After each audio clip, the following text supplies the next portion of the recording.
Hoy vamos a ver el present perfect, ¿sí? Bueno, como dice aquí, el present perfect es un tiempo verbal que nos sirve para hablar de acciones que comenzaron en el pasado, pero aún continúan. Si bien se llama present, ¿sí? Solo del presente propiamente dicho, sino habla de algo que empezó en el pasado y aún continúa en el presente, ¿sí? Por ejemplo, dice, I have been a teacher for 21 years.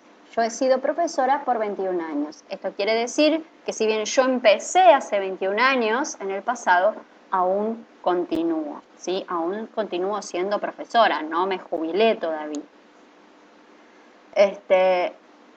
Otro uso del present perfect dice que también sirve para expresar acciones que terminaron recientemente y su resultado es visible en el presente. Por ejemplo, I have just washed my hair. My hair is still wet. ¿Sí? Recién me he lavado el cabello, mi cabello aún está húmedo. ¿Sí? Es algo que si bien empezó y terminó en el pasado, aún puedo ver su resultado. ¿Sí? Tengo el pelo húmedo. ¿Ok? Entonces uso present perfect. Y acá, en esta oración particularmente, ¿sí? La palabra just quiere decir recién y se utiliza para indicar que una acción ha finalizado recientemente, ¿sí? Vamos a ver ahora cómo se forman las oraciones afirmativas, negativas e interrogativas, ¿sí?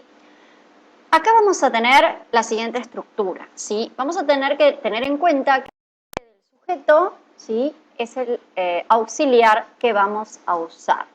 Entonces, aquí tenemos que en la forma afirmativa, con los pronombres personales I, we, you, se usa el auxiliar have más el verbo en pasado participio. El verbo en pasado participio es el que encontramos en la última columna de la lista, ¿sí? Cuando tenemos una lista de verbos, la última columna está dedicada al pasado participio. En inglés se llama past participle, ¿sí?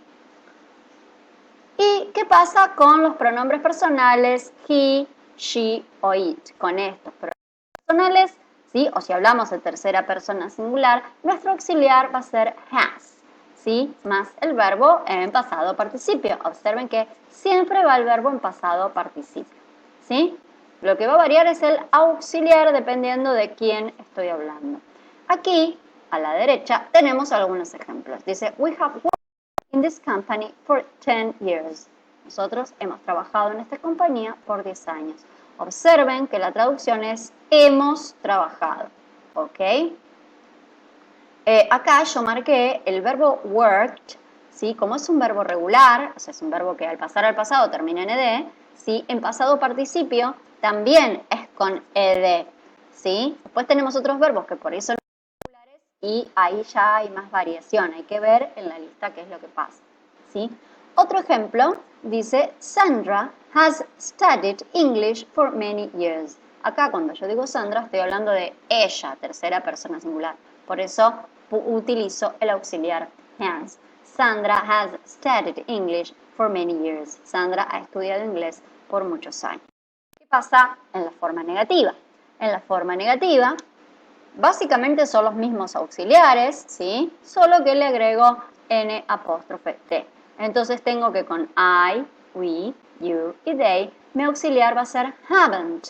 Y el verbo va en pasado participio nuevamente, ¿sí? Siempre va en pasado participio. Si observamos, acá lo que está en amarillo, van a ver que siempre dice past participle. Entonces, afirmativo, negativo, interrogativo. El verbo principal siempre va en pasado participio, ¿sí? Y con he, she, mi auxiliar va a ser hasn't, ¿sí? Más el verbo en pasado participio.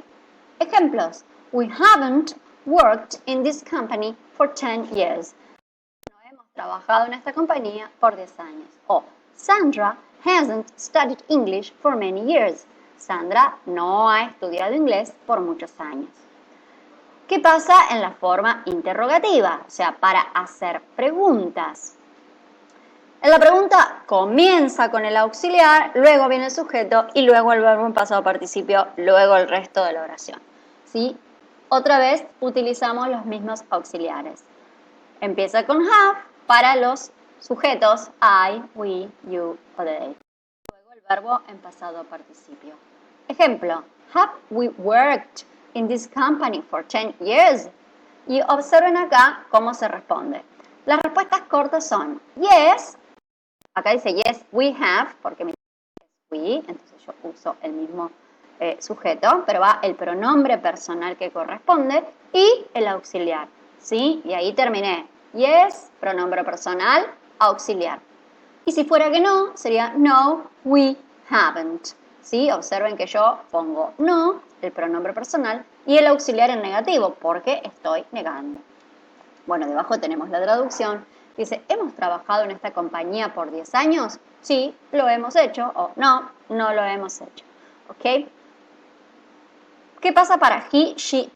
La estructura es la misma, auxiliar, sujeto, verbo, ¿sí?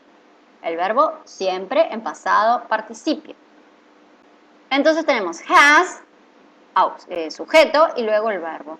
Ejemplo, has Sandra studied English for many years? Yes, she has. O no, she hasn't. ¿Estudiado inglés por muchos años? Sí, ella lo ha hecho o no, ella no lo ha hecho. ¿Ok? Bueno, hasta ahí tenemos la explicación de la teoría de present